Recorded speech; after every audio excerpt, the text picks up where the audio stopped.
तर finally mummy मला आणि क्रिशाला बाय बाय करून मुंबईला निघाली, कारण की पप्पाचं 6वं मासिक आहे आणि तिच्या वडिलांचं वर्षश्राद्ध पण आहे, तर ती गावी पण जाणार आहे. म्हणून मग मम्मी निघाली. नाही तर तिला मला सोडून बिलकुल जावं वाटत नव्हतं आणि मला पण तिला सोडावं असं वाटत नव्हतं. ही माझी बेस्ट फ्रेंड आहे नंदिनी, जी इथेच औंधमध्येच राहते.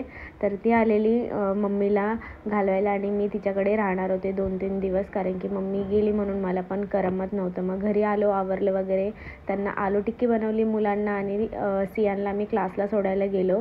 रात्री नंदिनीने मस्त छोले अशी चण्याची भाजी बनवलेली आणि हा तिचा मुलगा आहे विहान, इतका हुशार आहे ना, त्याला अभ्यास करायचा खूप जास्त वेळ आहे. तर पुढे ऐका त्याचे गाणे पोयम्स.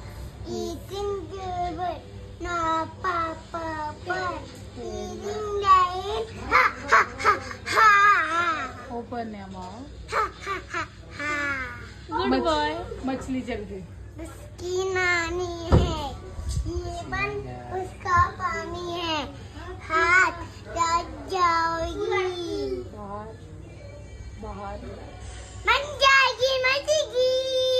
अरे वाह रे टीचर. समोसा. तो समोसा है. अरे वा वा. तर हा आमचा हुशार विहान. रात्री मस्त जेवण करून बाहेर राऊंड मारायला निघालो आणि जिरा सोडा मसाला पिऊन असं संपवला.